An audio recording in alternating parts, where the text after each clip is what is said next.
truthfulness and independent thinking, teaches the students how to learn, instills a lifelong love of learning, pushes students to find their own interpretations, and guides and developments of strong moral compasses.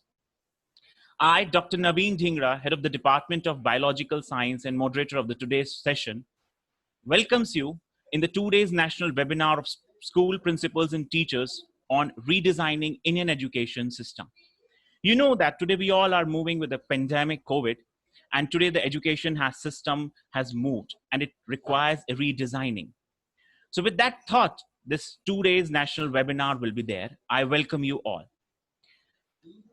Whatever will be the mode of education, whether it is through classroom or with a virtual mode, the culture and tradition should be always the same. Yes, it is a culture of India that the education system should be always start with Ma Saraswati. So with that, first of all, we'll do the lighting the lamp of Ma Saraswati.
समय कैसा भी हो, मां सरस्वती की कृपा हम पर हमेशा बनी रहे. Today, Sage University is one of the best university in the central India. I remember an interview. The correspondent asked कि आप आज इस परेशानी को कैसे देखते हैं? And the man who was answering answered कि ये एक परेशानी नहीं, चुनौती है और हमें इस चुनौती पे सफलता हासिल करनी है. Yes, the man was none other than the Honorable Chancellor, Engineer Sanjeev Agrawal, sir. So before we should continue with the program, let us have a tour of the Sage University.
Thank you very much. And once again, I welcome you on this two-day national webinar.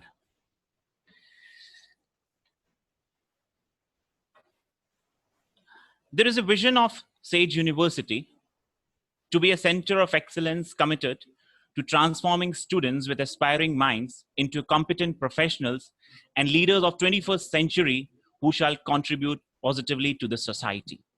With that vision, we have kept this 2 days national webinar, and the man behind this vision is none other than the Honorable Chancellor, Engineer Sanjeev Agrawal, sir.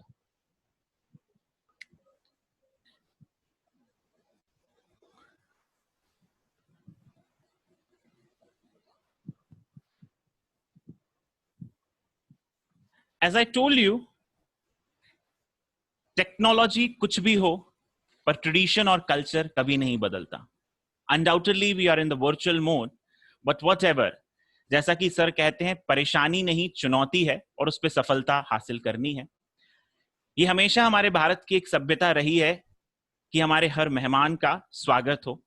दो engineer Sanjeev Agarwal sir is not a guest, but we are welcoming him because he is the vision.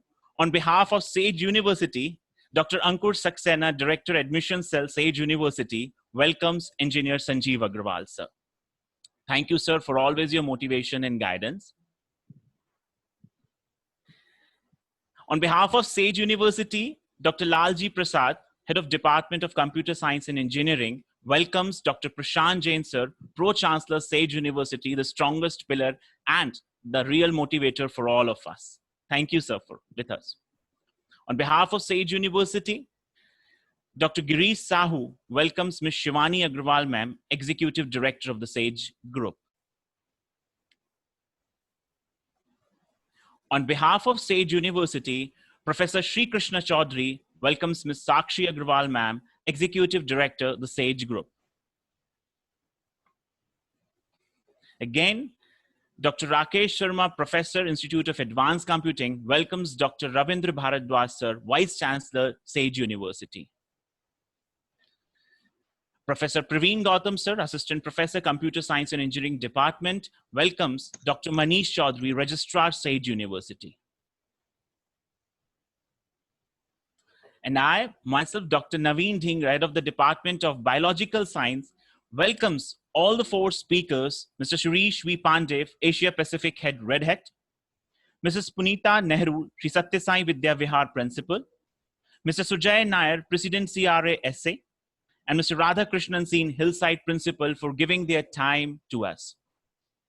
Thank you very much, and we welcome you once again.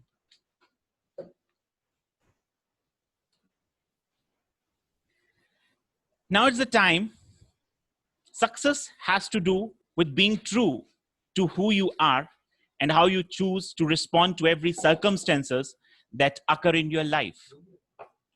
Our Honorable Chancellor sir said, if you're working on something that you really care about, then you don't have to be pushed. The vision pulls you. And I always remember the three words of our Honorable Chancellor sir. अगर दिल में किसी चीज को करने की चाहत हो, उसको करने के लिए एक तरीका हो और फिर उस पे कोशिश की जाए, तो सफलता हमेशा आपके साथ रहती है. With these words, I request our Honorable Chancellor Sir Engineer Sanjeev Agrawal sir to bless us with his words. Sir. Ji, thank you नवीन. एक प्रयास आप लोगों ने कर रहे हैं, ये बहुत अलग तरह की सोच के साथ में कि जो आप नेशनल वेबिनार कर रहे हैं, रीडिजाइनिंग इंडियन एजुकेशन सिस्टम, तो उसको कैसे करा जाए. Yes, it's a great. आजकल जो एजुकेशन से मैं बात कर रहा हूँ वो यही कह रहा है कि अब हमारा एजुकेशन सिस्टम कैसे रूप में आएगा, क्योंकि इतनी बड़ी विपत्ति आई है हमारे समाज पे, हमारे पूरे ग्लोब पे. अपन उस पर रीथिंक करेंगे. और मैं सबसे पहले बधाई दूंगा अंकुर सक्सेना जी, जो उन्होंने इतना अच्छा कॉन्सेप्ट लेके आए कि एक नई सोच के साथ कि हम कैसे करेंगे, क्या करें. Yes, you are doing so many things.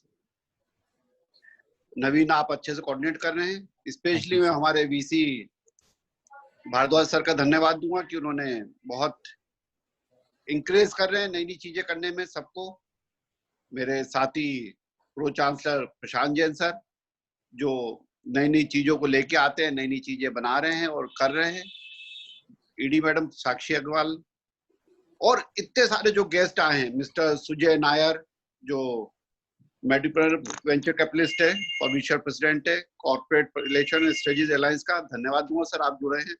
Mrs पुनीता नेहरू जो एकेडमिशियन है, मेंटर है, लीडर है, फिलोसॉफिस्टिक है एंड विजनरी एजुकेशनिस्ट है।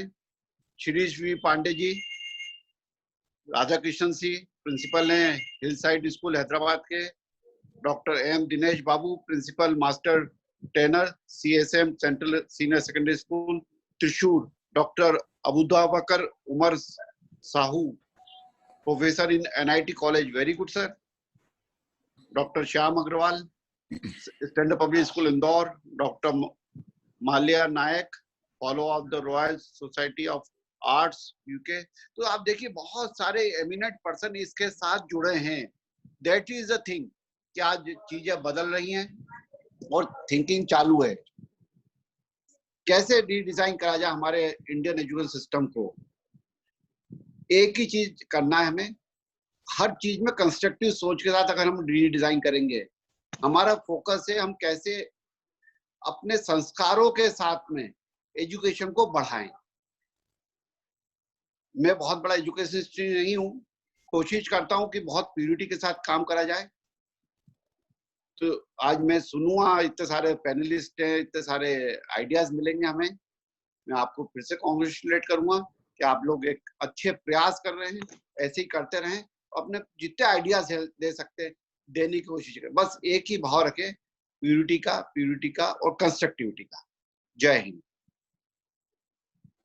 Thank you very much sir, thank you. यही एक बहुत बड़ी सोच होती है, इसलिए हम कहते हैं कि सर का एक ऐसा विजन है। लोग टेक्नोलॉजी के साथ जाते हैं, लेकिन हमेशा सर एक चीज जोड़ते हैं कि टेक्नोलॉजी जब संस्कार के साथ जुड़ती है तो सफलता की सीमा कहीं और होती है।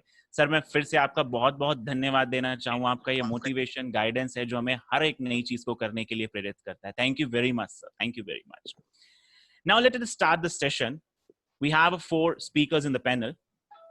Before we should start the session, I request that every speaker has a 10 minutes to share the views on his title, what they have given.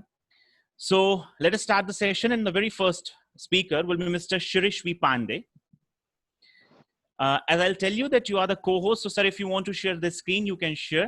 You can unmute yourself. Before that, I'll give you a brief introduction about Shirish, sir. Mr. Shirish Pandey leads APAC Red Hat Academy program. Shirish carries over 2 decades of experience in the IT and knowledge services, products and solution business in people, customer, and business management.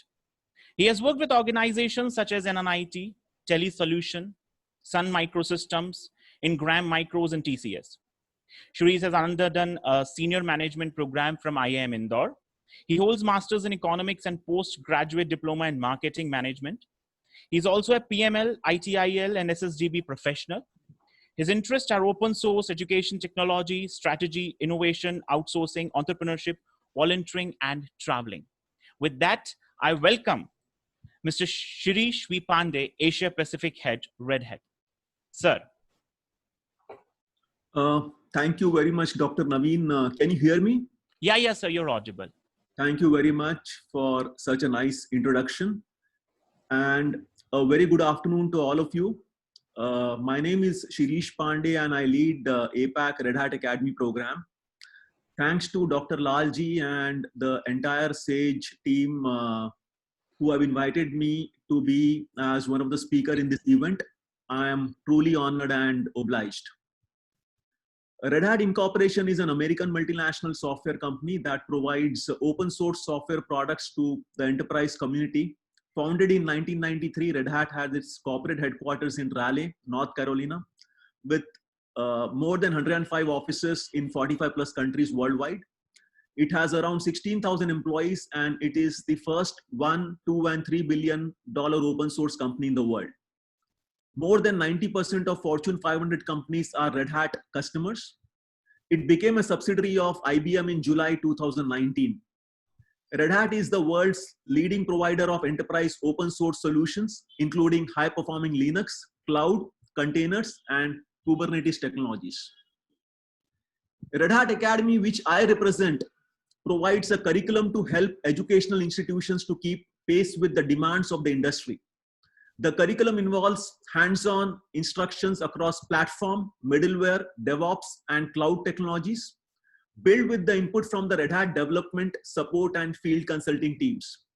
So rather than learning the theoretical skills, the students learn practical skills based on the use cases from thousands of enterprise implementations.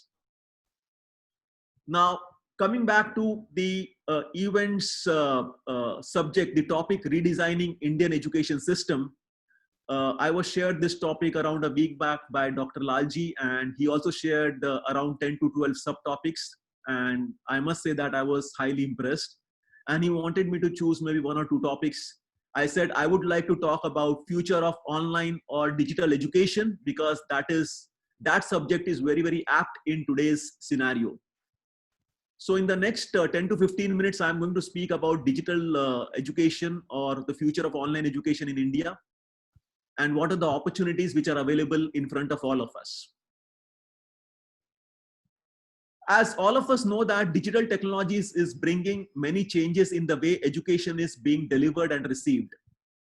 The outreach of educational programs is improving day by day with digitization of education. Digital education is providing both teachers and students new opportunities to teach and learn, thereby ensuring greater participation in the overall learning process.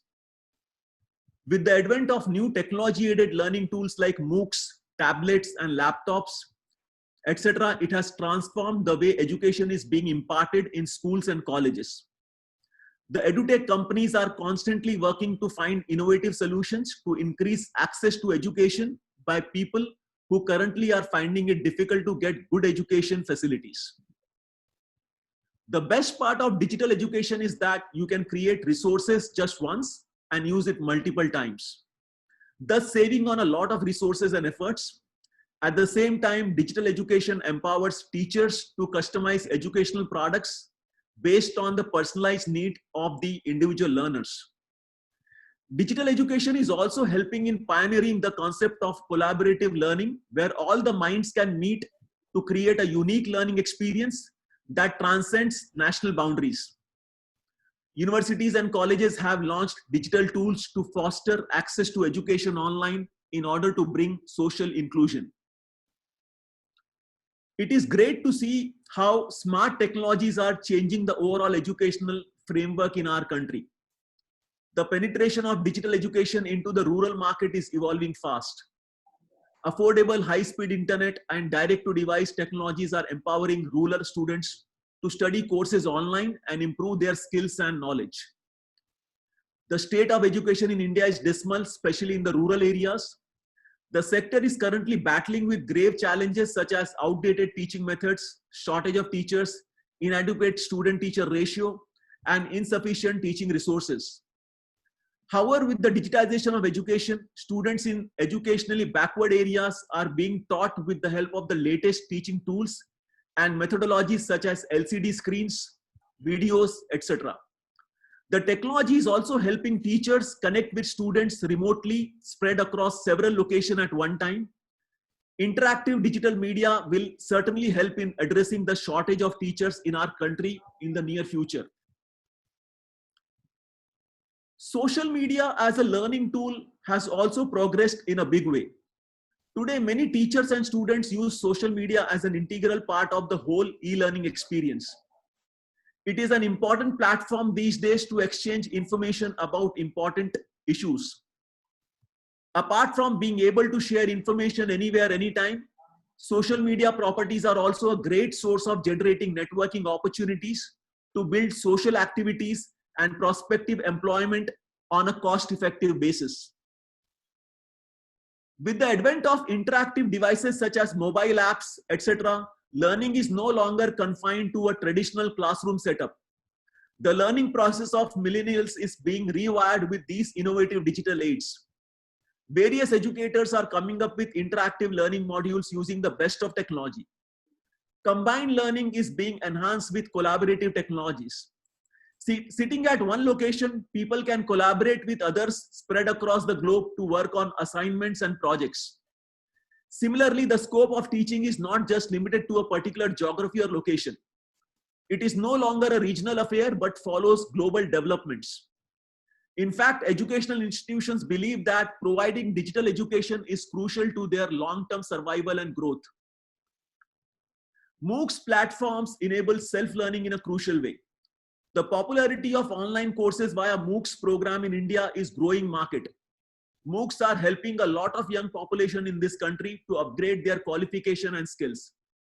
It is enabling millions of Indians who do not have access to affordable education to improve their employability by gaining access to a range of skill-based courses.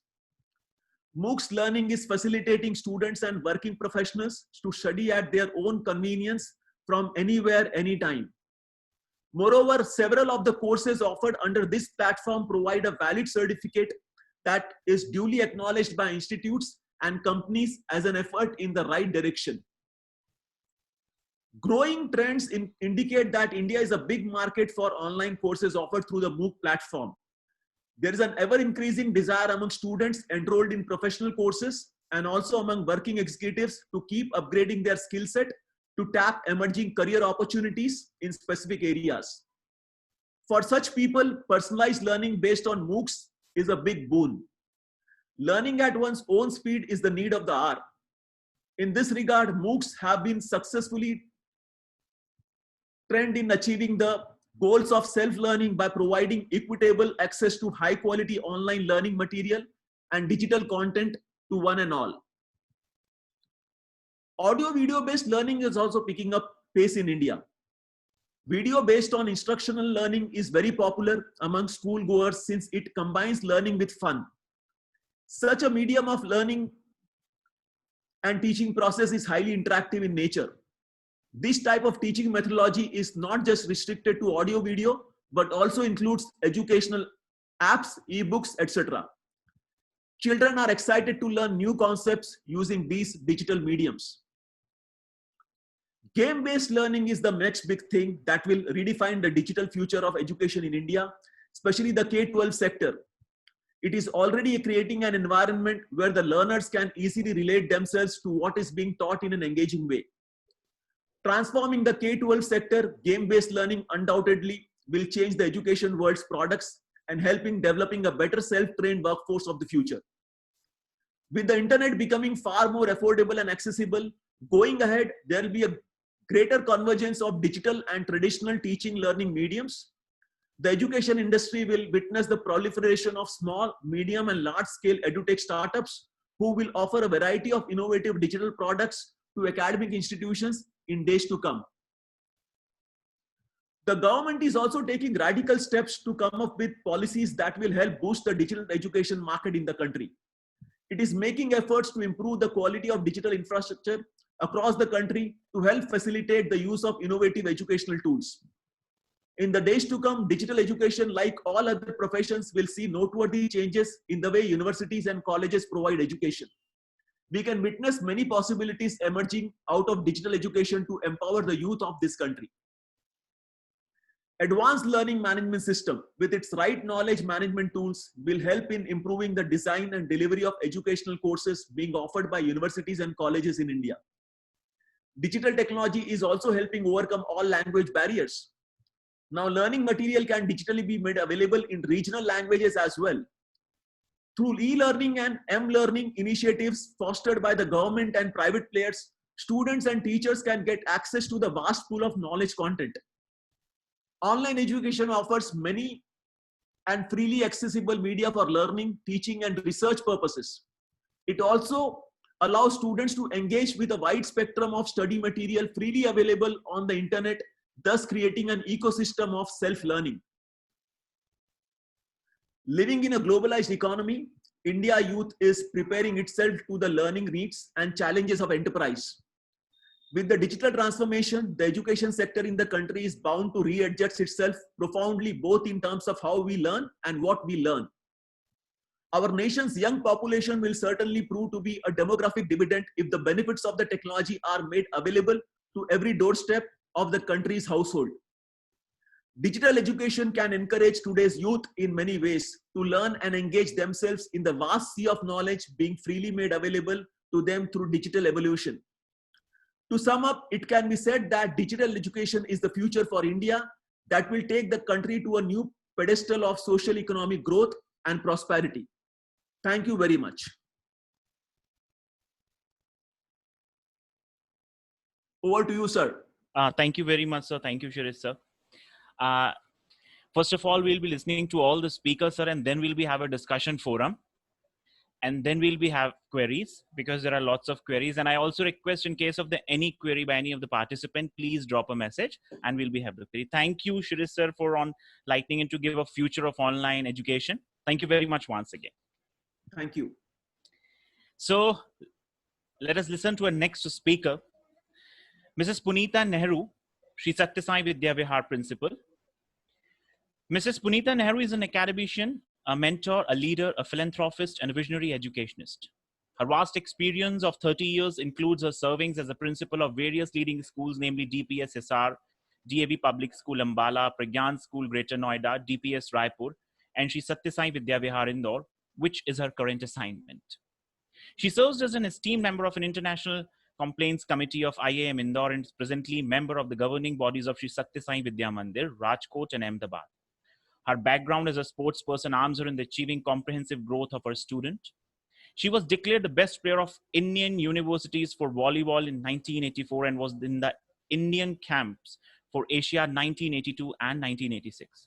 She was also awarded the Sportsman of the Year award from Haryana in 1985, had headed the boxing contingent to Bangkok and Turkey for Asian Boxing and World Games, where Mary Kom was a part of the team.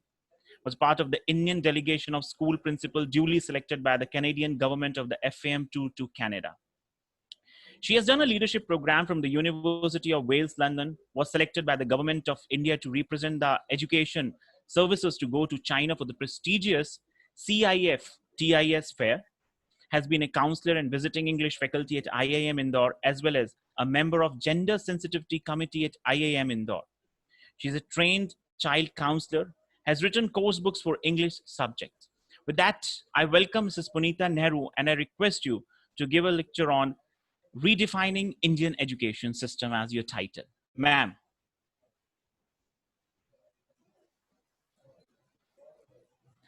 Punita, ma'am.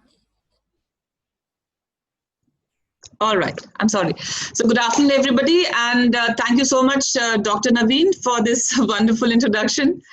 Pleasure and honor, mine. Good when you heard it from somebody else, but well, so many years, and with my age, I'm sure this much has to be there. Again, I would like to thank Mr. Agarwal, Mr. Ankur Saxena, Dr. Ankur Saxena, Dr. Sharma, the Vice Chancellor, and all of you who are associated with the SAGE University. I'm so happy you are organizing this. And this is my pet topic that, I'll be speaking on.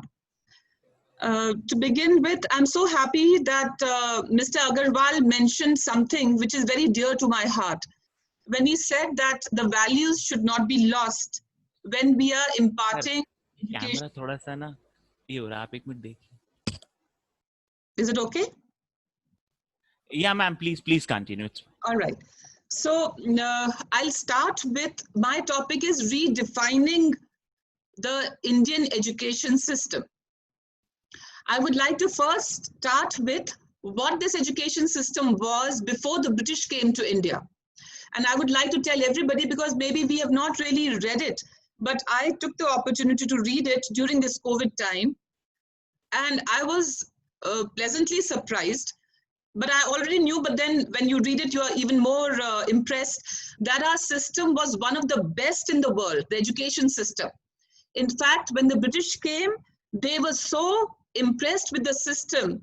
They compared it. There was a committee which went down to compare the two systems of education from the British system as well as the Indian system, to see where and how the education system is better than theirs. And then they took this system back to Britain and implemented it there. Whereas they realized very early that this system, if it prevails in India, then Indians will never change to the way they want it to change, and they will always be independent in their thinking. They'll always be ahead of them. And so they decided, they had constituted a committee of Lord Macaulay, and they decided to finish this system from the roots, that is the schools. And you'll also be surprised to know, all of you, that during that time when British came to India, all Indians, it is a very wrong information that is given to us that only some communities were allowed to study. No, all communities were allowed to study in India, not only Brahmins and all of them. And in only West Bengal, there were 1 lakh schools. Every village had a school. And the school was run free of cost almost by the community members there. And it was a Gurukul system, and it was an interactive education where in the natural environment, the children were taught as it is coming in various countries now with, with all that, they are trying to impress everybody. But well, we had this system first and foremost. And now we have forgotten that system. Isn't it so sad? And I think the time has come. I thank COVID for that the time has come when we need to go back to our system. We don't have to, we don't have to adopt any system in the world. We just go back to studying what our system earlier was, add the technological advancements with it, and whatever else, the new system, new subjects that have come like the computers and others, and just go along and ahead of the same system that we had earlier. So having said that, now I would like to say what the system was. The system that we had then, it had some very important areas because of which our country was progressing. It was the richest country, one of the richest countries of the world. It's only when the British came that we became poor in 100 years. In fact, Gandhiji also in one of the parliaments, he had stood up and said that the education system that you have brought in us, you have made us go back 100 years, to which it was objected, and they said, prove it. And he couldn't because there was no time. And then there is one Professor Dharampal, Dr. Dharampal, he wrote a book, The Speaking Tree or something, in which he has written, he has proved that how British took us 100 years back. Now, what was there which was good in that system? We have to redefine again. We have to shun this system which is there prevalent today, which is a British system to make us slaves, to make us not to think at all. We have to remove this system as early as possible, ASAP, if we want our country to prosper and to progress. If we want our future generations to progress, we need to immediately work on the education system at the grassroots level and remove this present system. Now I'll come to what that system was so that we can redefine it. First thing, and very important, the education system back then, it was rooted in the human value education that was there, in the culture that we had. And that culture that we had in our country was so beautiful. It had all the ingredients that would make a beautiful human being. That is the reason why our children were so spiritually uplifted. They had such a sharp brain because there was, there was meditation also. There was spirituality also, not necessarily religion, but there was spirituality at another level. And the children were taught in a different way. The head as well as the heart was taken into account, and then the curriculum was made by the gurus at that time. The gurus were highly respected. Now, what again, I will come to the system that they talk about now, which was there then. That is the project-based learning, integrated learning, inquiry-based learning, experiential learning. आजकल ये terms बहुत उससे हम लोग लेते हैं. It's a trend to take these names for these terms. And all the schools in the world over, all the countries, they are taking these names that we are doing this. And ये लेकर हम जो different boards हैं, they are using these terms, and they are using these same technologies and imparting education. Whereas we already had it back then. We already had it. We removed it, not we. Those people removed it. The British removed it, and that is what I was reading somewhere, that we are still so much impressed We are so much impressed by the British. In fact, there is one word that they take for that, and they say that we are still, we are hypnotized by that. What the British said, hypnotized by that. और अभी हम लोग उसमें वापस नहीं जा पा रहे हैं. Now, ये क्या है ये education? Inquiry based education, integrated education क्या है ये है हमारे को अलग अलग सब्जेक्ट्स नहीं दिए गए थे. सब्जेक्ट्स सारे थे, हमारी लर्निंग आउटकम थी, और उस लर्निंग आउटकम के बेसिस पर उस साल का हमारा करिकुलम बनता था हमारे स्कूल्स में. उस करिकुलम को हम एक्सपीरियंशियल लर्निंग के थ्रू हम पढ़ाते थे. बच्चों को इन्वॉल्व करके, उनकी इंक्वायरी को जागृत करके we used to teach them. So the children used to question. They were allowed to question. They were encouraged to question. They were encouraged to collaborate with each other. That is why, if you see, and this was a very old system, Krishanji and Sudama, both were there in the same Gurukul. And, this is how it was always there, but then the British removed it. And now the time has come when we have to go back to that integrated system of education. And fortunately for us, I would like to tell all the school teachers and educationists who are there, CBSE, thank goodness, must have realized there are such intelligent people there more than us. I'm sure they must have picked this up and they are bringing back this education. So this is good news for all of us.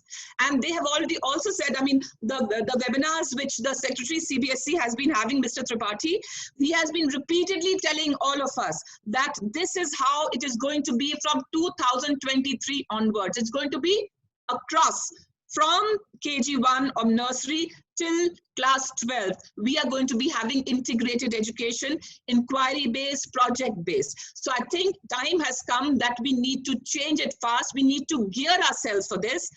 And for this, I would say, yes, school, it will start from school, no doubt about that. But then who is in charge of the schools? Who teaches in school? रीढ़ की हड्डी कौन है school की? हमारे teachers हैं. अगर हम चाहते हैं ये एजुकेशन सिस्टम फिर से लागू हो हमारे स्कूल में, it is very important that the B.Ed colleges of our country take this up ASAP again to train the teachers from this coming session onwards into this way of teaching, because teachers are at a loss. Whether it's me, we have been taught in a different way, we have been trained to teach in a different way. Similarly, all our teachers across, we have not been trained to this system which we already had. It's a new system for us now. It was not the system where our forefathers were taught. No. So now if we want the schools to come into this system, more important and most important is that we train our teachers immediately. Once the teachers are trained, they can take it forward very, very smoothly. Now, we cannot keep waiting for the B.Ed colleges to give us the teachers, and we need to start somewhere. So schools have already begun, thankfully. Whatever little exposure we've got, we've been going out. Sadly, I mean, I feel so sad that we had to go, we had to go abroad to bring what we had back to India. We didn't even know about it. And so we went there, we realized, okay, this is how it is taught. When we came back, we learned that this is not their system, this was our system, which they have very smartly taken. I mean, they are smart, intelligent people. We were the ones who were foolish. But then, now the system is coming back. And we need to start revising this, at least slowly, we have to start injecting this system into our schools as soon as possible. We've already begun, thankfully. Indore mein, I think a lot of principals are aware of this and they've already started, thankfully. The school system here is very, very good. I'm very happy about that they are open to it. And so it has begun, but it needs to be started at the college level also. Now, next thing is, which is very important, I think that is the need of the hour. There are two things here, I will say. One, again, it was the same earlier. We need to go back to our mother tongue. Please, it's an appeal to all the educationists of India. Please go back to your mother tongue. Give 2-3 options. One option is Hindi. Sanskrit. Second is the mother tongue of that particular state. And start. We should teach our children in this mother tongue till at least the class 4 or 5. English should be there in a very minimal way, because if you go back, please read, please study. It is said that the child improves much faster, learns much more, much more. The IQ increases much more if the child is taught in the mother tongue. But what do? Neither are we very linguists. Everybody is not a very bright English teacher. We think English is the ultimate thing. It is not the ultimate thing. It is just one language which the English have sold to us. Let's just put it aside just as a language which we can use when the time comes, not as our mainstay in our country, not in our country. I think the time has come when we go back to our mother tongue. We teach our children in a bilingual. We have English just as much as they start understanding. That's all. We should have our mother tongue in which we teach our children. If we teach our children in the mother tongue, all children across, whether rich or poor, they will have an equal opportunity. One. Secondly, all children can be taught then by their mothers and fathers. Today, the mothers find it so difficult to teach because English है. हर एक जना नहीं है English में अच्छा, हमारी mother's भी नहीं थी, तो मगर उन लोगों को होता है कि कॉम्प्लेक्स आ गया है कि हम नहीं पढ़ा सकते. नेचुरली जब इंग्लिश में होगा तो कैसे पढ़ाएंगे? तो अगर आपको चाहिए कि हमारा कंट्री प्रोग्रेस करे, let us at least have the base of our mother tongue in our own states and have a little bit of English. Of course English will be taught like French is being taught. हम लोग French सीखते हैं, कितना बढ़िया बच्चे सीखते हैं French, बहुत अच्छा बोलते भी हैं. और हमारे आप मिस्टर मोदी को देख लीजिए और कितने सारे हमारे जो लीडर्स हैं उनको देख लीजिए, हमारे आईएएस ऑफिसर्स को देख लीजिए, किस बैकग्राउंड से आ रहे हैं. आईएएस ऑफिसर्स बहुत हम्बल बैकग्राउंड से आ रहे हैं, मगर कितना बढ़िया वो चला रहे हैं, पूरी कंट्री को चला रहे हैं. इसका मतलब ये है कि इंग्लिश के वजह से आप इंटेलिजेंट नहीं हो सकते और इंग्लिश की वजह से आप लीडर नहीं हो सकते. आपके अंदर और भी गुण होने चाहिए, वो गुण आपको आपकी मदर टंग सिखाएगी. So I feel we should go back to that system. I am trying and I'm going to keep on trying till my very last that we bring back our mother tongues into our educational system at the primary level at least. Next that I would say is the human values. Very, very important. Human values जो है, ये हमारा culture है, ये हमारी study से different नहीं हो सकता. We cannot have, अगर हमको दूध पीना है और उसमें हमको चीनी चाहिए, हम दूध को अलग और चीनी को अलग नहीं पी सकते. हमको दूध को और चीनी को मिलाना पड़ेगा, घोलना पड़ेगा, उसके बाद we take it. That is when we relish it. Similarly, values and padhai, academics, they have to be intertwined. They have to be, we have to be together in order for the children to learn. बहुत सारे लोग हैं जो ये ऐसे करा रहे हैं. अलग अलग हम बोलें कि मॉरल वैल्यूज की बुक पढ़ा दी जाए, उसमें से हम लोग मॉरल वैल्यूज पढ़ा के खत्म कर दें, ऐसा नहीं होता. इनको इकट्ठा पढ़ाना पड़ेगा, बचपन से ही कराना पड़ेगा. बिकॉज हमारे इंडियन सिस्टम में बोलते थे और अभी भी है that end of education is building of character. We have to, it is not only earning a living, it is also living the right way. So if that be the case, it's important that we have a very, very strong human value system in the school, at the school level. That is where the foundation is laid. But आज के दिन हम लोग value system पे तो ध्यान ही नहीं देते हैं. बस ये है कि खूब सारे पैसे कमाने हैं आपको, बहुत अच्छा आप जितने नंबर ला सकते हैं लाइए, और that is it. उसके beyond कुछ नहीं. Which is why हमारे यहाँ इतने old age homes हो रहे हैं. इसी वजह से इतनी लड़ाई झगड़े families में हो रहे हैं. There was no concept of cousins in our system. हमारा culture में cousins का कोई system नहीं था. सब brothers and sisters थे. हम तो बल्कि वासुदेव कुटुंबकम कहते हैं. और अब क्या है, अपने ही घर में हम लोग के बंटवारा हो गया है. cousins, चाचा चाची अलग अलग होने लगे हैं. So we need to bring back that system where love prevailed, where the value systems prevailed, where peace prevailed. In that peace, our country will be awakened. Our country's next generation will blossom. Otherwise, it will keep disintegrating, and one day again we'll go back to our different states, different वो आज के दिन जो हो रहा है हम सबको पता ही है, मुझे बोलने की जरूरत नहीं है. कहाँ पर पीस है किसी भी जगह, चाहे वो स्कूल सिस्टम देखिए, पेरेंट्स एंड स्कूल्स में होता रहता है तकरार. आप वो वहां देखिए, मूवीज का बॉलीवुड देखिए, वहां पर गड़बड़ हो रही है. पॉलिटिकल सिस्टम देखिए वहां गड़बड़ हो रही है, फैमिली में झांक के देखिए फैमिली में गड़बड़ हो रही है, कहाँ गड़बड़ नहीं हो रही है। एंड आई थिंक इसका एक ही मूल कारण है क्योंकि हमने उनको मूलों की शिक्षा नहीं दी, हमने वैल्यू एजुकेशन को बिल्कुल भूल गए। हम इमारत बनाने में लगे हैं, ये भूल गए कि इमारत तो कभी भी ढह जाएगी अगर फाउंडेशन नहीं है, और वही हो रहा है, इमारत ढह रही है, अब हमको उठने की जरूरत है। So this is what, and there are so many more. Of course, technology has to be there, and there has to be, it should be accessible to all.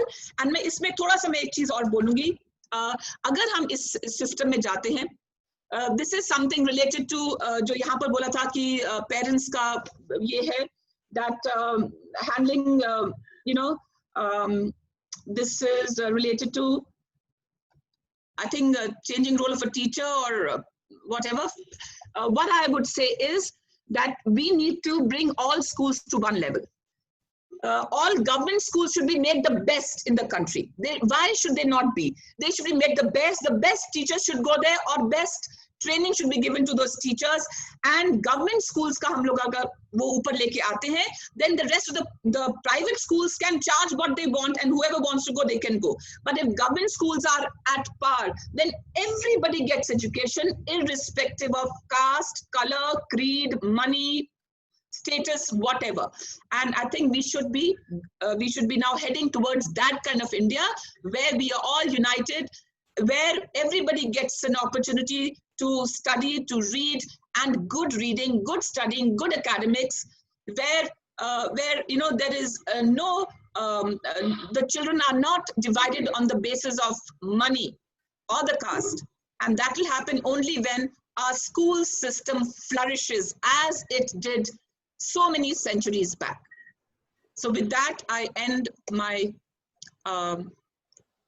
my address. I think it must be 10 minutes. Yeah, So, ma'am. Thank you very much for that session. Thank you very much.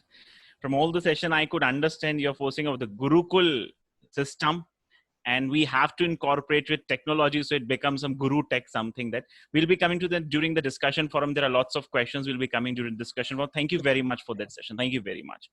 So the next speaker for the day is Mr. Sujay Nair. Sujay Nair is a computer science graduate from a Bangalore University, an MBA from Portsmouth University, UK, and a PhD researcher in artificial intelligence and robotics with 24 years of experience. He has held positions in various media and IT firms across India, Canada, and the Middle East. His immersion into a global learning environment at a young age and subsequent international work experience provided him the opportunity to traverse almost 70% of the world and has been a significant influence in the framing of his enterprising personality. A unique combination of Stringham and Practicum mindset, he has been instrumental in associations with highly specialized global networks and setting higher standard of excellence in their offerings. Currently based out of India with a higher education enterprise, he drives corporate relations through strategic alliance with industry partners, thus contributing to the build-up of a highly competent, future-able Nikkei workplace force. He's also involved in the strategic build-up of centers of excellence for emerging technologies and future work frameworks. A celebrated tech journalist, an avid reader, a voracious researcher, a commanding orator, an empathetic influencer, Sujay's driving force is to shape the future of the millennial, centennial, and zillennial generation by giving them maximum opportunities of a lifelong success beyond employability. With that words, I welcome Mr. Sujay Nair, and his topic for the today's session is Learning with Technology. Sujay, sir. Thank you. Thank you so much, Dr. Naveen. Wonderful orator was actually Punita ma'am. I think a lot of things that she said, strikes a chord. And unfortunately, I don't know if she realizes, but she made me look kind of illiterate. Because she's so eloquent in speaking up in the vernacular tongue, which some of us, in this generation, we don't have. And, kudos to her for, being able to communicate in the vernacular tongue. So I think, I really miss that in my education, at least. Thank you, ma'am, for actually sharing that about Gurukul. It really strikes a chord with a lot of educators like me. And we believe, and I believe that that's the way to go. what Sirish talked about is what Indian education system needs as bare bones. Every word that Sirish said, I think that's what is required as bare bones. And whatever probably I will share is, good to have maybe, but I think this is the way education system is going. I think we need to abide. We have no choice. Today, we have no choice but to go that way. And we have to be, we have to adapt and be adept in making that happen. But let me continue with some thoughts that I have, and maybe this will strike a chord with you too. We've all heard of COVID-19. There is no normal coming back to normal after COVID. There is a path forward. There's definitely a path forward, and this is not quoted by me. It's quoted by World Economic Forum. I was going behind what is that path forward, and I have some thoughts. It might be radical. It might be, insightful. You decide. I believe that the world is now today is not a digital world, or tomorrow we're not going to see it as a digital world. I think the world is phygital. And I'm talking about phygital, the combination of digital and physical. I think that's what the world is going to be. And that's going to be the next normal. At least the next 2 years, that's going to be what all of us are going to dabble with. All of us are going to be challenged with, and all of us will have to move in that direction. And that's going to be a very, very important change. The future of education, I believe, is going to dramatically, radically change. And I'm not talking about just higher education. I think higher education as well as K-12 is going to dramatically change. It may not be in the next 2 years. Next 2 years is, finding the grip, finding your footing, dabbling with a lot of technology, dabbling with a lot of strategies. But beyond that, I think it's going to be what the futuristic, what you've seen in movies. I'm sure all of you have seen movies like Artificial Intelligence. That's going to be reality, right? And that's going to be the next world order. That's going to be called the new normal. It's going to be the next frontier of innovation that happens within your classroom. And I want to make it very clear to all the academicians. This is going to happen inside your classroom. It's the physical digital convergence is going to be right inside your classroom, where positive aspects of physical experiences will integrate and blend in very, very, very synergetically with the usefulness offered by technology, where real world experiences will become more engaging thanks to interactive and mobile technologies, where learning happens in a very, very seamless manner, which blurs all boundaries of your classrooms and walls and laboratories, etc., where joy of learning is going to be augmented with the ease of technology. And that's going to happen very, very soon, for acquiring knowledge, for honing the innate talent of a student by looking at the cognitive abilities. And that's going to be what the next paradigm of education is going to be. And blurring of this physical and digital divide is what I call, you might disagree, but I think this is going to be the next normal. It's going to be a phygital world, and it's going to have an impact in higher education. Punita ma'am was talking about, education has been here for thousands of years. Colleges, university have gone through multiple periods of change, and ma'am was actually talking about it. This transformation has emerged over the last 1,000 years, and each time, the good news is each time we have adapted and we have survived. And today, you and me are sitting here talking on Zoom or any of these video conferencing platforms only because of that ability to adapt and ability to survive these changes and transformation is why we are here too. I'm sure you remember the time where, libraries like this were the places where, what called the crucibles of learning within the corner house of a university. But today, these places are gone. Today, these rooms are deserted, right? The next normal is going to be a phygital one, where physical campuses and online degrees will merge to form a very symbiotic area where cognitive abilities of students from a knowledge, skill, and ability perspective are enhanced, emerge, are enabled. What is the ideal framework of a higher education institution, and how will it embed digital strategies?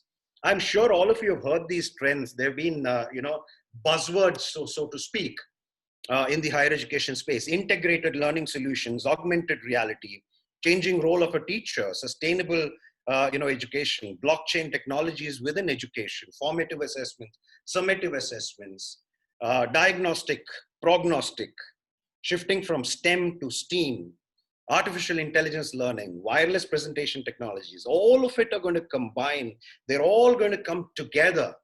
They're going to work together to achieve timely, personalized interaction between teachers, students, non-academic, parents, the institution management, etc.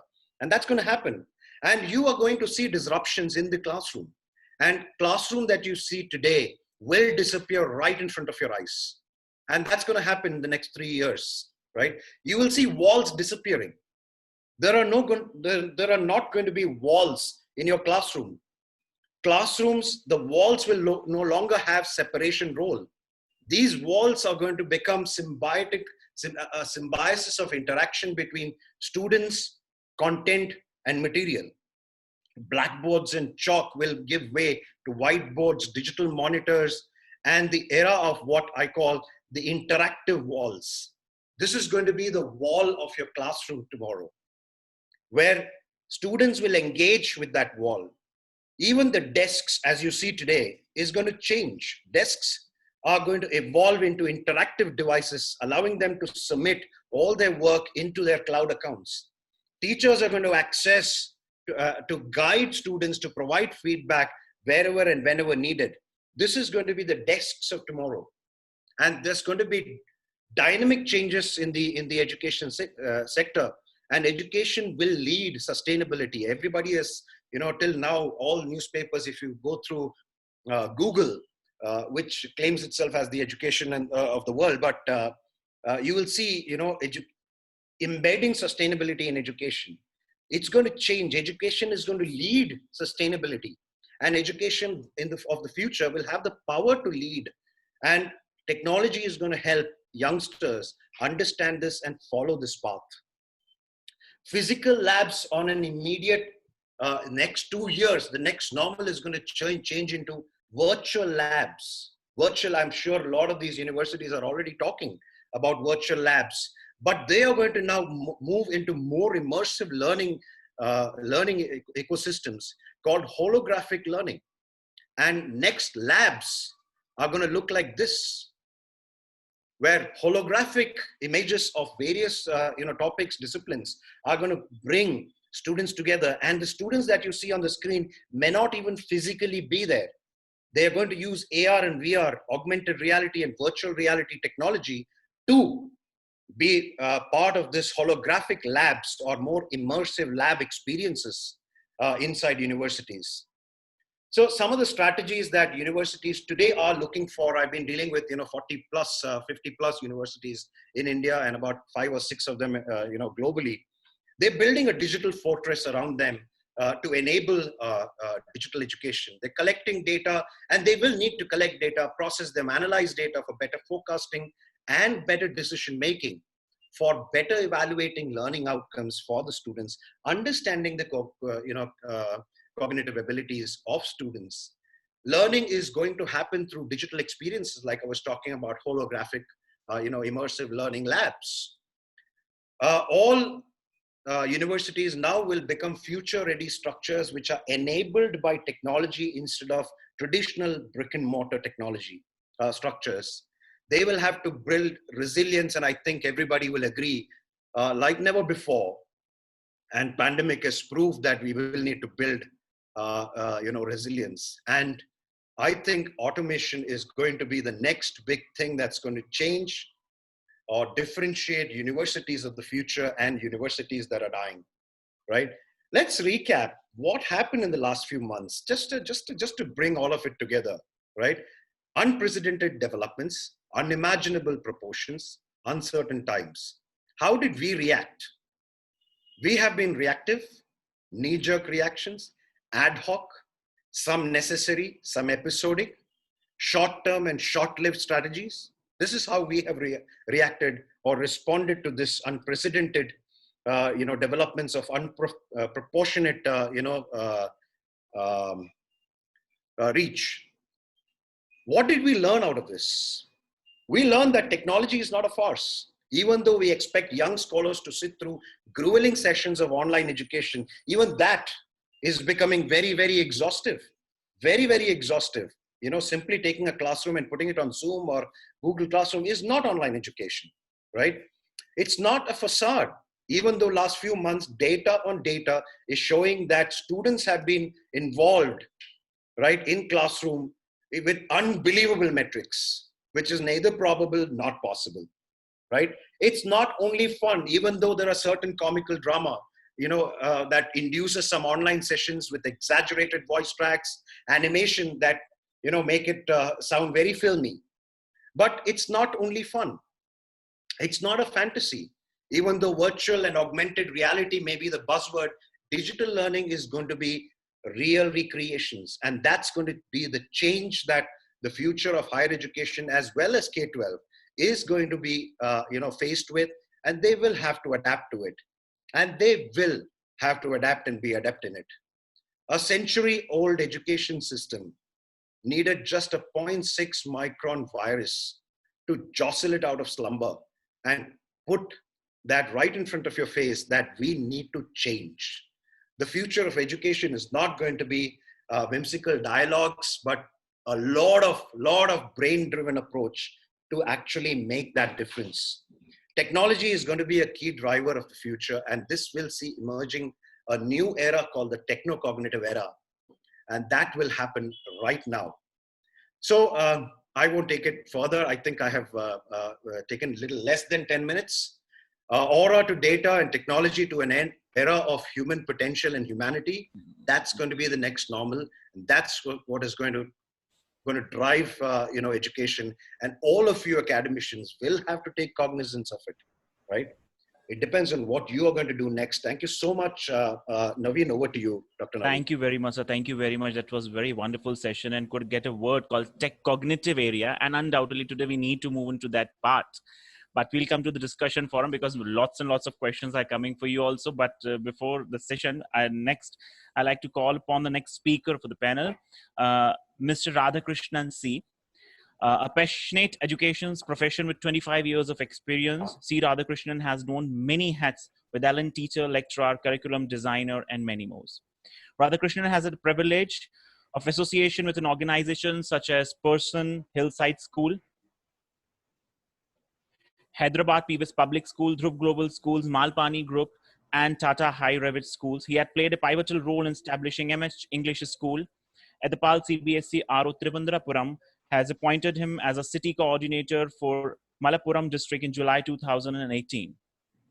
He is a CBSE COE resource person for CCE, Classroom Management, Career Guidance, Experimental Learning, and Life Skill. He is a master trainer for Khelo India Assessment Program, initiated in school jointly by SAI and CBSE.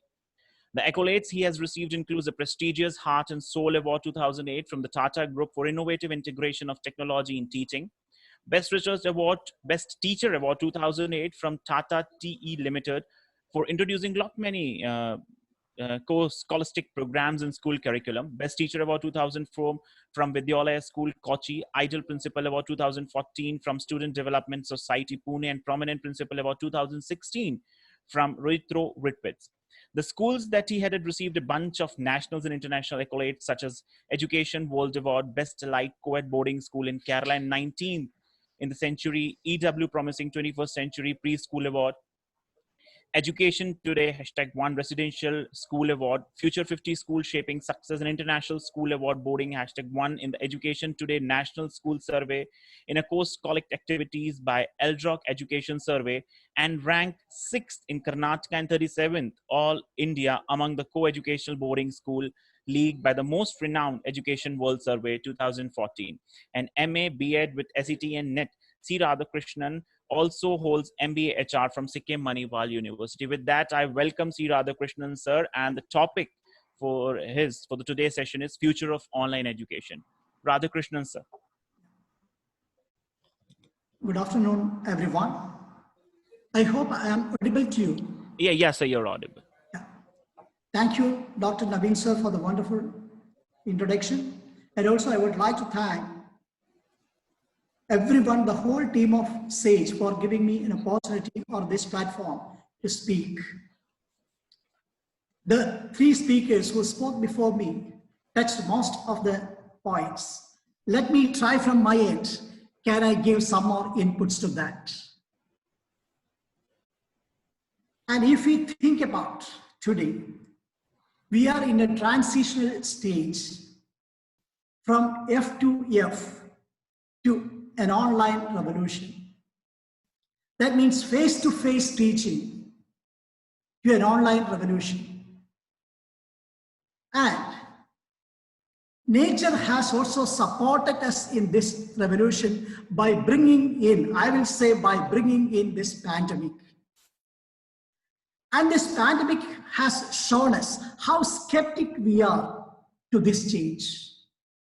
How skeptic we are. I repeat the word skeptic. Because many of us still believe the traditional classroom only will help the children learn. Online education is not going to learn, or distance education is not going to help the children learn. We are very skeptic. First of all, if we want a change, there should be a change in mindset. We have everything, all the technology that Shirish sir was talking about, Sujay sir was talking about, all the technology we have. But do we have the right mindset for the educators, for the parents, for the policymakers, and for the students? And if we take all these stakeholders, policymakers, parents, teachers, and students, we can very clearly understand that the mindset is right for technological revolution only among our kids. We, the policymakers, educators, and parents, fail to understand it. Here comes the future of online education.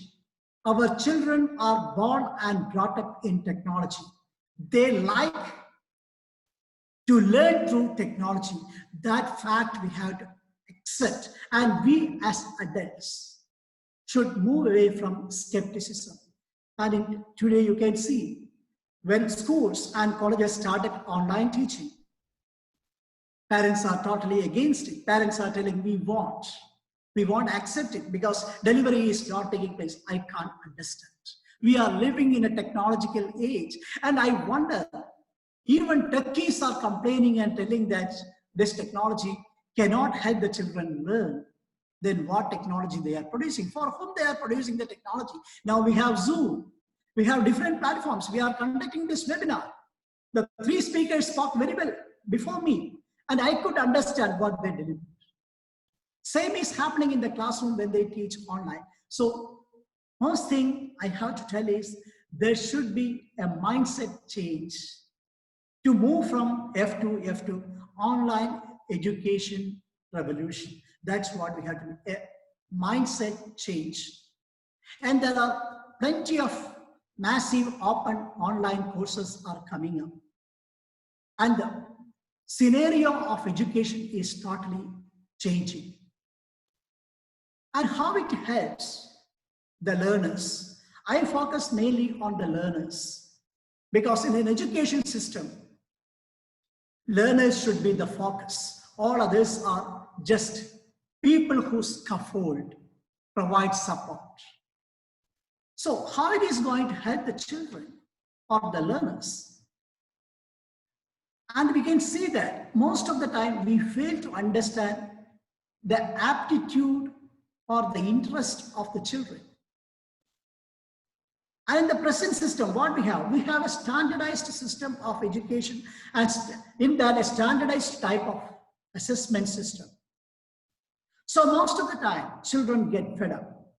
But when we move to online, children will have flexibility. Lot of A bunch of things from that children can choose and learn after the elementary stage. That is the most important benefit I see. After the elementary stage, we were talking about redefining education at all. Let there be an elementary education. Provide them basic linguistic and arithmetic skills. After that, let them choose from a bunch of subjects and also whatever is available according to their aptitude and interest. And that can be possible if we move on to online, because in online courses, there are plenty of opportunities. It is beyond our imagination. So according to aptitude, we can set if we are going for an online platform. It's very flexible. It can be at any time, anywhere. That is another important benefit. Here, what is happening is at present, ma'am was speaking about our Indian system. And in Indian, according to Indian system, our type of colleges and schools are totally wrong. As per our Indian system, learning should take place in the early morning hours. That means early morning by 4 to 9. That is 4 to 8. That is the best time to learn. And now what happens? And 9 to 5, according to our tradition, 9 to 5 is the worst time to learn. And all the schools and colleges in our country are running because of face-to-face system during that particular time. So if we can go to online system, naturally children can learn whenever they want it. And it can also help. It can also help in the case of homeschooling. Many people are speaking about homeschooling. Homeschooling can be done better if we are going for online education. Parents can also guide the children at that time. Parents' role also will increase. Now, many of the parents have a complaint that our interests are not met by the schools. For such people, online education will help them a lot. So online revolution is going to help homeschooling too. And again, if we talk, in a standardized education system, differentiated learning and individualized learning is becoming very difficult. We talk a lot about differentiated teaching, learning and all. If at all we introduce differentiated teaching and learning, finally we come to a standardized test, so that the whole purpose is getting defeated. But if we are going for an online revolution, education revolution, and online teaching methods, there is a great opportunity for individualized testing system. As per the need of each and every child, or as per the interest of each and every child, we can customize the evaluation system to it is possible. And according to the interest of the child, lessons can be designed to, multimedias can be used. All this is possible if we are moving to online revolution. So there is a great future for this. And again, you can see that another important aspect we can see that the first speaker also mentioned accessibility and affordability. It is accessible to most people because there is no need to travel and waste time and spend money on travel and go away from the houses and stay somewhere and learn and all, because online things can be reached at home, and from home they can learn. And also the cost is also compared to the traditional type of education what we are following. It is very affordable, and it is going to be more affordable in the coming days. The challenge will be the digital divide. How the policymakers will be able to deal with the digital divide. In the rural areas, we don't have much of the digital facilities, whether it is in the case of gadget or accessibility to internet. If we can find a solution for accessibility of internet and also digital tools, it will help a lot the rural population too, because even our structured colleges, schools are away from the rural areas. Standard education is sometimes not available in rural areas. But if we can solve the problem of accessibility to internet and tools, through the program of now India government has, Modi government has got a wonderful program of Digital India. Under Digital India, if we can solve that, then we are going to have a great revolution in the education sector that is going to help us to remove poverty from India. That is the most important. Again, I am coming to focusing on the children. The ultimate education objective of education should be helping the people live better.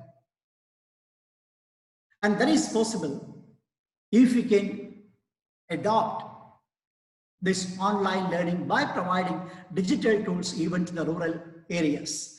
And again, this helps in collaboration. And now, as we all know, we are living in a globalized world. So collaboration is very important. As Shirish was talking about, there is no limitation of region, people, religion, caste, or culture, anything in this online education. In online education, they can collaborate with, the learners can collaborate with people all over the world. And this collaborative skill will help them when they reach to a stage where they have to enter their professional life. So it can help in developing 21st century skills, whether it is collaboration or through online projects, collaborating with many people. They can improve their critical thinking skills, analyzing skills, data management skills, all these they can improve. And again, we can see that online education can use the massive data analysis technology that is also possible. And very easily, teachers can help in assessing students the way they want it. That is another benefit of this online platforms. Then at present, we are not able to update the syllabus. That is one of the most important challenges, whether it is K-12 or universities or higher education, everyone is facing. We are not able to update our curriculum on a day-to-day basis. And at present, market is changing on a day-to-day basis. Employability skill needed for children are changing on a day-to-day basis. And in the case of online education, this day-to-day change is possible. We can make day-to-day changes in the curriculum if we are going to online platform. And as you know, in our universities and all, most of the universities are following traditional syllabus. Even NCERT, if we look into, we can see that even their textbooks are not revised completely for last 1 or 2 decades itself, we can see. So what the children learn is already obsolete. So online education will help us to update the curriculum from time to time. That is another great advantage. So this particular thing has got great importance. Then another thing is massive enrollment of learners is possible, because there is no classroom restriction, only 20 can be put up or 40 can be put up or only 50 can be put up. So massive enrollment is possible, so we can educate more children the way we want it. And the last point I wanted to touch is we are very near to 5G, introduction of 5G. And once 5G comes, the whole scenario of classroom will change. And much of that aspect is discussed by Sujay, because there will be greater integration of artificial intelligence, augmented reality, virtual reality, mixed reality, gaming technology, etc., gamification, etc., in K-12 and also in higher education. So the whole scenario of classroom is going to change. Then the challenge. I want to talk about the challenge. Do we train our educators to use these technologies? Because the traditional labs will disappear. Traditional type of textbooks and other things, the way the teachers teach in the classroom, everything will disappear. Teachers have to use more technological tools. Whether our curriculum, be it programs, such type of programs, training programs, whether we updated the curriculum, how are we going to train the teachers? If we are looking for an online education revolution, it is very essential for the policymakers to look into training the teachers and making them adaptable to use the technology. If we cannot, we may be having all the platforms of 5G, AI, VR, AR, all these things we will be having, but these things will remain as a talking point. It is not going to be implemented. So one of the most important area where we have to focus is training the teachers, training the educators, or training the professors to make use of these technologies to implement it properly in the classroom. With this, I thank each and everyone. Hope I could add some points, inputs to everyone. Over to Sanjeev, sir. Over to you, sir. Thank you. Thank you very much, sir. Thank you very much for that session. Now let us go for the discussion forum, as many questions are with me, but we are running out of the time. So the very first question I would like to ask to Shirish, sir. Shirish, sir, am I audible to you? Yes, you are. Shirish, sir. Shirish, sir, as you said that we are improving the ITs in the backward areas, but the question is that now we are just improving it. We have to run very fast. So the very first question is, what do you think, what improvements are required in IT infrastructure to make it more suitable for the online education system, as we are talking about the digital world nowadays? What do you think, what requirements are there for the IT sectors nowadays? So that question was more from the IT infra point of view, right? Yes, sir. Okay, so obviously, like, I mean, if you see around 5 to 10 years back, the kind of infra which we had vis-a-vis what we have today is much better, and we are doing a good job. But it's just that we are growing like incrementally, very, very slowly. I mean, we have to like outpace the other countries such as maybe say China and all, which is not easy. So obviously we have to invest in the hardware, the lease lines, the internet, the connectivity, the Wi-Fi. But then apart from that, as other speakers said, like the cultural change is also very, very important. Okay, the mindset, the acceptability to the online learning. Okay, training the teacher kind of initiative, the acceptability to it. I mean, to go and reach that last mile, like everybody in the chain should be acceptable to this kind of idea, to the online learning. As one of the speakers said, that it is the new normal. Even after COVID goes, I mean, this is going to remain. I mean, previously we used to talk about offline teaching and then blended offline and online both. And now, like, going forward, it's more of a online and then less of a offline. So we have to change the mindset. I mean, there has to be a lot of cultural change which is required.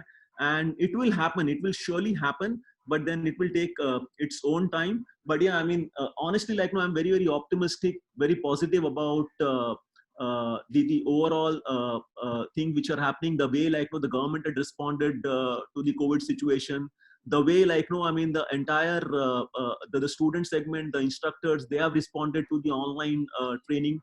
I'm really very positive, and I think in the next few years, there is going to be a lot of change, a lot of action going to happen in this segment. And I mean, we are going to do well. I'm sure about it. Okay, thank you, sir. I'll come back to you again. Punita ma'am, this question is for you. A question from Ms. Sonali Joshi. And she is messaging me again and again, please ask that question to ma'am. I'll read her question exactly. Moral value is good.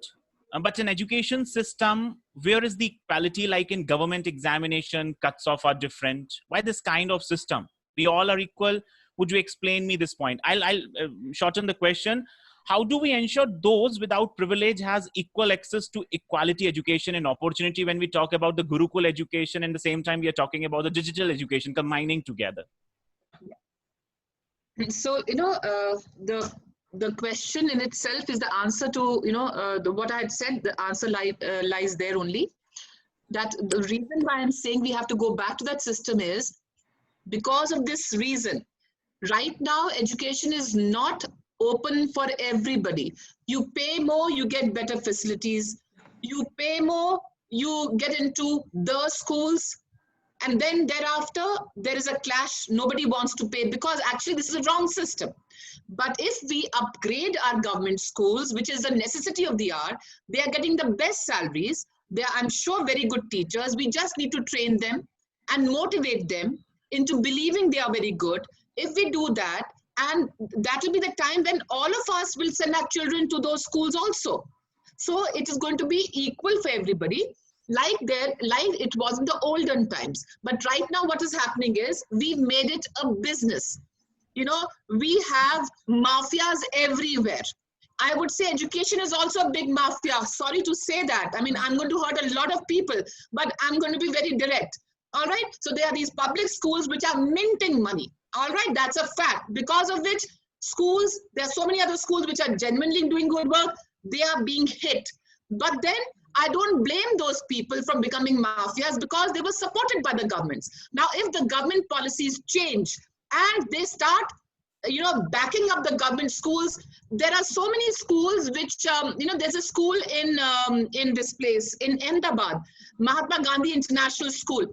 वो school में आप जाके देखिए, वो municipal का school था, municipal corporation का school था, उसको गवर्नमेंट ने लिया और वहां करा. Now it is one of the best schools, who's who of and go there. मगर वो छोटे से आई थिंक 2 एकड़ में 1.5 एकड़ में वो स्कूल है और जो सब लोग जाना चाहते हैं. Even the CBSE earlier chairman's children went to that school. So that means it is not about government school and private schools. It's just about the government backing the school. And अगर वो backing होगी, government इतने funds रखती है government schools के लिए, आप अगर उनको बोलिए एक accountability भी रखिए teachers and principals की. Accountability नहीं है बिल्कुल उनकी, अपने और अलग अलग और कौन कौन से काम कराए जाते हैं एजुकेशन में रखिए, तो सभी स्कूल्स एट पार आ जाएंगे. सभी स्कूल्स और सबको एजुकेशन मिलेगी. कोई ऐसा आरटी का तो करा है, बट आरटी को क्यों प्राइवेट स्कूल्स में करा? प्राइवेट स्कूल्स को क्यों आप इतना तवज्जो दे रहे हैं? आप खोलिए ना वो स्कूल्स, गवर्नमेंट स्कूल्स को बढ़िया करिए ताकि हमारे बच्चे भी वहां जाएं. I would love to send my child to a government school. Absolutely. You know? Great. So Great. that is how. And Dr. Radhakrishnan, just one thing. Amazing address of yours. I enjoyed it. And, you know, I was so happy hearing you. Punita ma'am, one more. May I add one point to that, what Punita ma'am said? Sure, sir. I'll come to you. Sure. And then you can also, you can also say about Punita ma'am. Before that, I have a question, Punita ma'am. Once again, with this, one question arises in my mind. We are talking about to raise the government school. Now, just imagine today we are moving to the digital world. We are talking about the digitalization as the corona has come. We have to move. And unfortunately, due to the government or whatever the reasons that we are not going to discuss that part, the governments are not even good in the classroom till date. Sorry to say that, but we can accept that part. Now, when we are moving to the digital world, first we have to make the government to the classroom, then to the, don't you think again it will lag too many years behind? We'll lag again with that case. My dear, if the British could make us into a zero in no time, we can build our schools up in no time. We all educationists are there. I mean, give me, I am ready to go to the villages also and work there. The best of teachers can go there. I mean, we have finished our responsibilities towards our families. We are now ready to serve the country. Ask us. We are ready to serve the country. The best teachers can bring it up. And you tap the industrialists, you tap the people who want to serve. They are very good people in this country. They will donate so many these gadgets to us.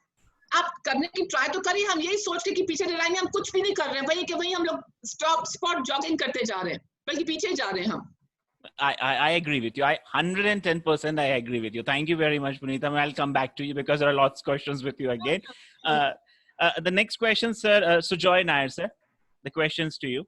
Sir, we are again talking about the artificial intelligence. We are talking about the digital learning. How do you think this tech empower students to control their own learning? That is the most important thing because we are always bound to the teacher and then learning. But this tech power that the student have their own learning, how this will empower their own learning, please? Interesting. Dr. Naveen, I'm sure all of us here have been to Amazon.com or Amazon.in. Right? Dr. Naveen को एक नया Ralph Lauren का shirt चाहिए था. So he went and bought a Ralph Lauren shirt. And what happens the next time he goes there is going to be targeted advertising because of the shirt that you already bought, right? Personalization strategies. All this is a combination of all this is predictive analysis of what you might buy next, right? You buy a shoe, you know, there might be a reason for you to, you know, show you socks advertisements. right? All this means whatever you do online, your behavior is being recorded, it's being cached. And based on that data, Data science. right, there is going to be predictive, methodologies, which is going to say, okay, if Dr. Naveen has bought a car and Dr. Naveen has bought a, car cover, means he is very, very, interested in keeping his car neat and clean. Maybe the next thing that he would probably buy is a small vacuum cleaner for his car, right? So those kind of strategies are going to be used in every part of industry, not just education, not just, Amazon shopping. So when a student is looking at, doing a course in Python, right? The next thing that probably that student would go is to understand how does, Python play a role in data analytics, right? Probably a certification course in data science is going to be the next, want for that child or for that student, right? These kind of, the data will give rise to so much of analytics. So machine learning comes into play, right? So depending on the job that you're doing, the kind of data that comes into the system, artificial intelligence is going to start throwing out things that you probably will do or will need, right? Or some sort of service that you would need. Things like IoT is going to be used in all, aspects of a university. And like I said, the phygital model, it's going to be embedded to make the phygital model work for the university. All these technologies are going to come together, right? And give you the experience, a learner experience, which is probably what you had in your mind, but gives you a very advisable kind of methodology to give you the next thing that you will need to do in your learning process. I hope I have been able to answer the question. Yeah, but sir, one thing more I would like to ask, that what I am saying now, the data science is actually teaching about what we need to learn. Don't you think that we will be lacking behind what we need to learn ourselves? Sorry, I agree with the data science. I didn't understand the question. Sorry. I mean to say that you said when we are going to the Amazon, the concept of the data science, what actually it reads our behavior and then it tells us, oh, you need to you have buy a car, you need a vacuum cleaner. So means the data science or that artificial intelligence is controlling our own thinking in that way. Dr. Naveen, I don't see too much of difference between artificial intelligence and data science. It's kind of mingled with each other, right? The whole aspect of artificial intelligence uses a lot of the artificial intelligence, right? It's a very broad area actually. I should correct. It's a very broad area. I agree. Right. So look at simple things which augment teaching. I don't know if you've heard the story back in Georgia Tech University, right? For almost 2 years, there have been a teaching assistant. I forgot her name, Julie, or for the want of a better word, let's call her Julie. Right? Julie has been answering questions to students. Students are asking, what is my next class? And Julie is responding on email. Dr. Naveen, your next class is this. Punita ma'am is asking, after this course, what am I supposed to do next? What is my homework? And Julie is answering questions, back and forth for hundreds of students. 2 years later, students came to know Julie was not an actual person. It was an AI bot, right? So this is it's mind-boggling. The applications of artificial intelligence in the education sector itself is mind-boggling, right? A student walks into a university and there is a vertical TV and there is a nice-looking lady, let's call her Katrina Kaif, right? Asks that student and the parent, so tell me, what are you interested in studying? And the father goes and tells, my son is really interested in data. He opens up refrigerators. Sometimes he cannot even close the refrigerator. And at the back end of Katrina Kaif, what is happening is that this data that is being vocally said is being churned, right? And machine is throwing out, maybe your son is interested in mechatronics. He likes to build stuff. Maybe that's the kind of, so even from an admission standpoint, the impact or the application of technologies, ubiquitous technologies, and really maturing technologies like artificial intelligence, IoT, etc., right, are going to be huge in the education sector. That was wonderful, Dr. Sridhar. Thank you very much for that.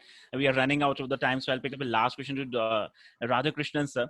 Sir, while in your lecture you said about that we are lacking behind the aptitude and interest of the students, we are facing somewhere a difficulty in that. And that when we are in the classroom session, Now, when we are going to the digital world, when we are trying to move to the digital world, how we will come to face that part in the aptitude and interest of all the students?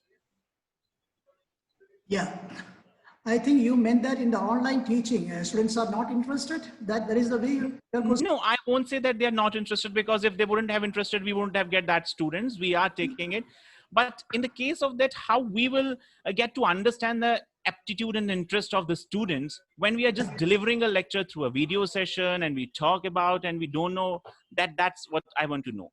No, that's big. In the beginning of the session itself, we can have an aptitude test by using the technology, and we can understand, because by using AI, we can classify and get the data, and by analyzing the data, we can understand to which the child is interested, and accordingly we can plan. And what about the practical approaches through the digital learning what the students are going to get? The practical is very important, and that's how the students are going to get to the digital learning. Yeah, practical approaches. Now virtual labs are available, so practicals also they can do, and even debates. Now, when we are talking about that skilling, especially when we are talking about hands-on or practicals and all, it is really about skilling in various aspects. That means 21st century skills. Now, suppose science, they can do it virtually. It is possible. That's what Sujay sir was talking about. And again, when they are collaborating with people, almost all the 21st century skills will be embedded. There is no doubt about it. Attitude can be gapped by having tests in the beginning itself. And most of the universities and schools are conducting such type of aptitude tests by using AI technology. Most of the schools are conducting, and they are telling the children, and they are helping the children from 9th onwards to adopt or opt subjects based on that. Yeah. You know, Dr. Thank Naveen, Dr. Naveen, Yes, sir. just adding on to what Dr. Radhakrishnan said, actually digital learning, you have better opportunity to test these students. You know, in an online environment, an artificial intelligence engine is constantly proctoring the video, right? I mean, Dr. Sujan Iyer is talking, and it's so boring that Punita ma'am's eyes are shutting, right? That's being right. Sir, please make it I'm sure so there is boring going. about it, Please right? make it sure there is going to be a concluding remark from a Punita ma'am. So please take care of yourself. I am not responsible for that in that case. So this is actually being proctored and being captured by the engine, the learner engine behind the scenes, right? To say that Right. probably the faculty is not doing a great job in teaching because the interest of students are waning. And this is actually a constant thing. So imagine in a classroom when there is a teacher and there are about 60 students, it's impossible to look at all the students. Whereas in an online environment, a bot or an artificial intelligence engine is constantly by seconds, by heartbeats, Right. looking at the various things, how the eye movements are, how is the child looking down and playing on the phone. All this can be monitored, and that real-time information can go to the teacher, right on the screen. So there's a lot of opportunities. If you really imagine, You go for the digital anything you world. can So imagine is possible. Undoubtedly, we need to go for redesigning. Thank you very much for all the speakers. So with that, first of all, I request Punita ma'am to give a 30-second concluding session, and please pick up the last statement of Dr. Sujay Nair. That will be really helpful. I'll start with that. Dr. Nair, first of all, thank you so much for your wonderful speech. For the first time, I found the future technology so mouth-watering. When you showed all that, it was so nice, and I was really stumped. So thank you so much. And instead of Julie and Katrina, we could bring in Salman and Akshay Kumar to make it more interesting for us later. Point taken, ma'am. And coming back to the education, I was so happy to hear all the speakers. You spoke so well. It was a new dimension for me and all of you. And I think education is the most important sector today, which has been ignored quite purposely, I would say. Nobody really paid attention. So it's time that we pay attention to this. There are various facets of this education where we have to tap, like Dr. Radhakrishnan said, Dr. Nair, and the earlier gentleman, he also, so all of us, so we can, there's so many aspects, and that's the need of the hour, I would say.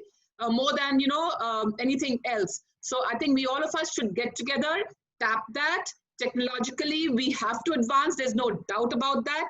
Keeping everything the best from the past, improving today, so that the future is more optimistic for our next generation and our country. With that, thank you so much, Sage team, for inviting me, and thank you so much for thinking that I'm worth it with such great orators and speakers today. Thank you so much. Thank you very much, ma'am. Thank you, ma'am. Mr. Shirish, please 30 seconds for your concluding remark. Shirish, sir. Shirish, sir.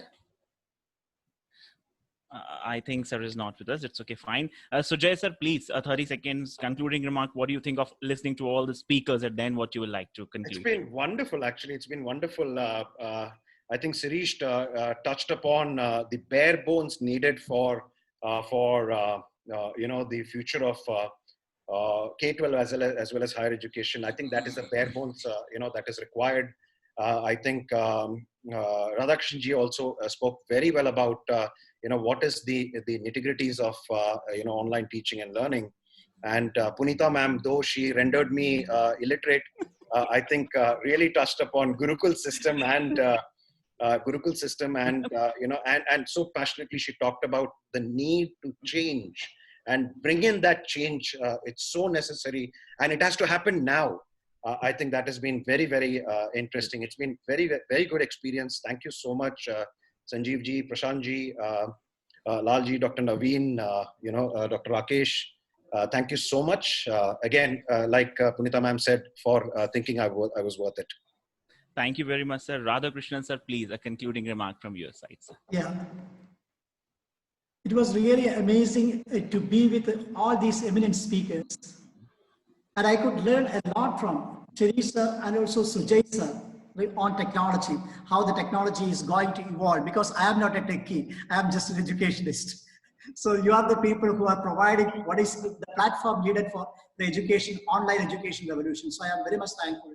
And also Punita ma'am has wonderfully touched the Gurukul system. Yes, that is what is needed. That's what we are calling today as homeschooling. Can we come to homeschooling?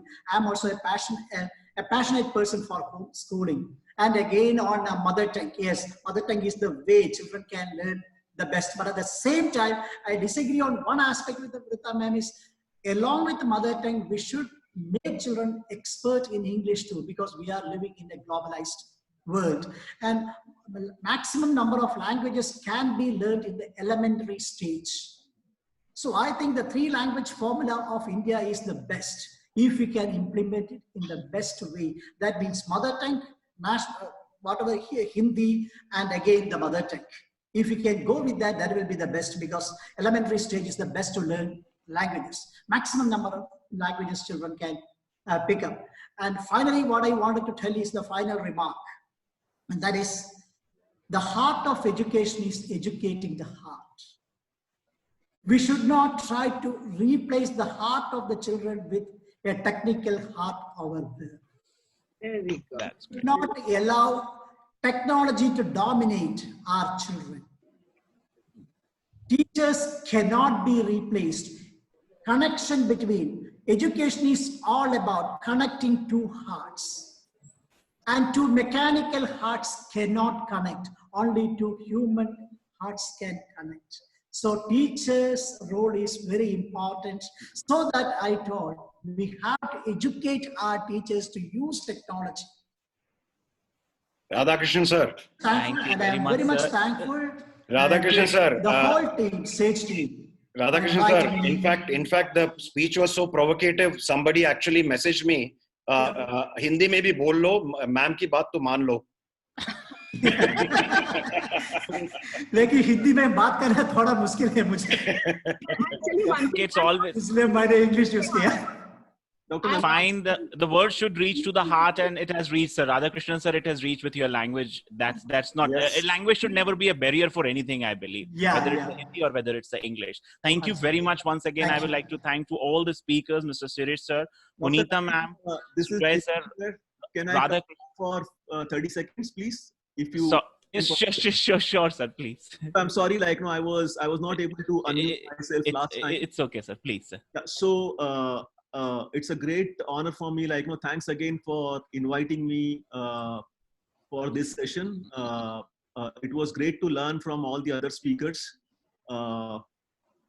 As I was saying, like, there has to be a strong value proposition for the students, instructors, as well as institutions if we have to take this momentum forward.